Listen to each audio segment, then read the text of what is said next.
कश्यप और प्रहलाद चरित्र। आदि काल में दीति के पुत्र महाबली हिरण्यकश्यप ने ब्रह्मा जी का वर पाकर सशक्त होकर समस्त त्रिलोकी को अपने अधीन कर डाला।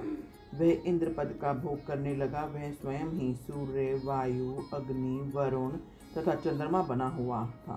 वह असुर स्वयं ही कुबेर तथा यमराज भी बना हुआ था और स्वयं ही समस्त यज्ञ भोगों को भोगा करता था। उसके डर से देवता स्वर्गलोक को छोड़कर मानव शरीर में धरती पर विचरण करने लग गए। इस तरह समस्त त्रिलोक पर विजय प्राप्त करके वह गंधर्वों से अपनी स्तुति सुनकर अभिष्ट भोगों को भोगने लगा। उस समय संपूर्ण गंधर्व तथा नाग आदि हिरण्यकश्यप की उपासना किया करते थे। उसके आगे कोई सिद्धगण जो वाद्य बजाकर उसका यश गान करते थे और कोई प्रसन्न होकर जय घोष करने लगे थे। वह असुर राज जहाँ अप्सराएं नृत्य किया करती थी, वहां प्रसन्नता से मदिरा पान करता था। उसी का पुत्र महाभाग्यवान प्रहलाद था। वह बालक गुरु के घर जाकर पढ़ने लगा। एक रोज वह शुद्ध आत्मा वाला बालक अपने गुरु के साथ अपने पिता दैत्यराज हिरण्यकश्यप के पास गया, जो उस समय मदिरा पान कर रहा था।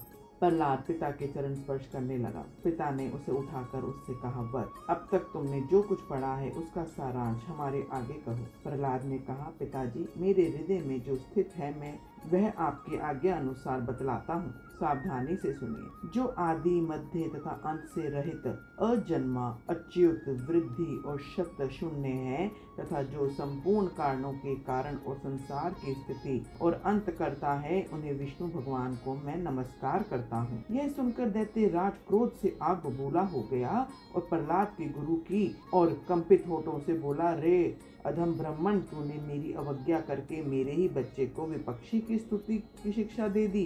गुरु ने उत्तर दिया, आपको मुझ पर किंचित भी क्रोध नहीं करना चाहिए, क्योंकि यह बालक मेरी बतलाई बातें आपको नहीं बतला रहा है।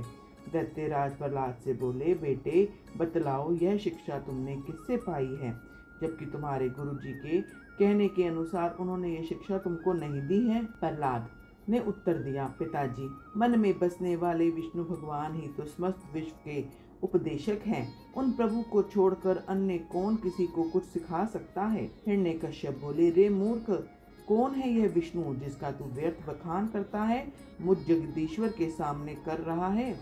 प्रहलाद जी कहने लगे, जिसका परम पद वाणी का विषय नहीं बन सकता और जो योगियों के ध्यान करने योग्य है तथा जो स्वयं जगत रूप है, जिससे जगत की उत्पत्ति हुई है, वह परम ईश्वर ही विष्णु है।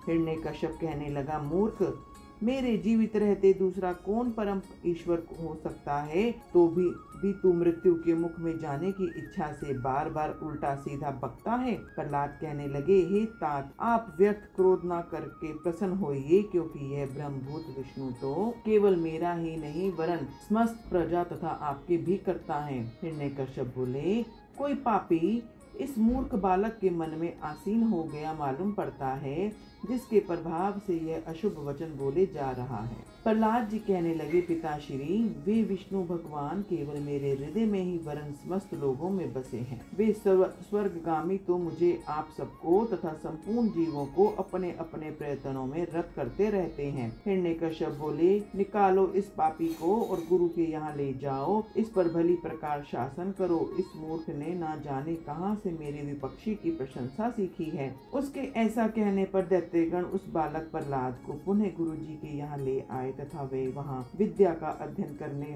लगे। बहुत काल व्यतीत हो जाने पर दैत्यराज ने प्रहलाद को पुनः महलों में बुलाया और कहा, आज कोई गाथा सुनाओ बेटे। प्रहलाद जी कहने लगे, विष्णु भगवान हम पर प्रसन्न हो, जिनसे प्रधान पुरुष तथा इस चराचर विश्व की उत्पत्ति हुई है। हिरण्यकश्यप ने कहने लगा, यह बच्चा बड़ा दुरात्मा है, मार डालो इसे।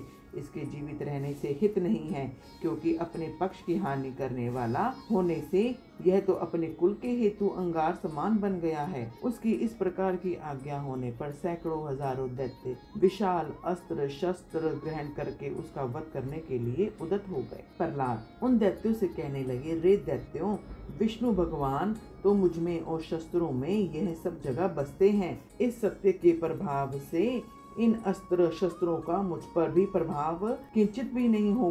फिर भी तो सैकड़ों दैत्य उस पर टूट पड़े, किंतु उसे किसी भी प्रकार की वेदना न दे पाए। हिरण्यकश्यप बोला, हे अबुद्धि, मेरे विपक्षी की स्तुति करना त्याग दे।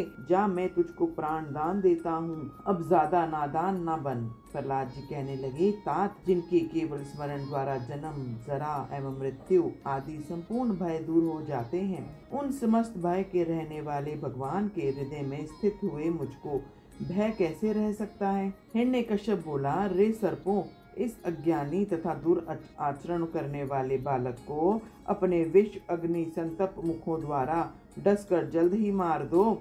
ऐसी आज्ञा होते ही अति निर्दय एवं विषधर तक्षक आदि सर्पों ने प्रहलाद की देह से समस्त अंगों को डसा, किंतु उन्हें तो विष्णु भगवान में आसक्त रहने के कारण उन सर्पों के डसने पर भी अपनी देह की कोई शुद्धि ही न रह पाई। सर्प कहने लगे, दैत्यराज, देखिए, हमारी दाढ़ें टूट चुकी हैं, मणियां चटक गई हैं, हमारे फन दुखने लगे हैं और हृदय कंपा या मन हो गया है, किंतु इसकी चमड़ी में तो किंचित भी कष्ट नहीं आया। अब आप हमें कोई दूसरी सेवा बतलाइए, हम यह नहीं कर पाएंगे। हिरण्यकश्यप बोला, दिग्गजों, तुम सब अपने पैने दांतों से इस बालक का वध कर डालो। आज्ञा पाते ही विशाल काय हाथियों ने बालक को धरती में डालकर अपने पैरों द्वारा रोंद डाला, किंतु श्री गोविंद की कृपा से प्रहलाद के वक्षस्थल से टकराकर दिग्गजों के हजारों दांत टूट गए। तब प्रहलाद अपने पिता से कहने लगा, हाथियों के व्रज के सदृश जो दांत टूट कर गिर पड़े हैं, इससे मेरी कोई शक्ति काम नहीं कर रही, तो भगवान के स्मरण मात्र का ही प्रभाव है। हिरण्यकश्यप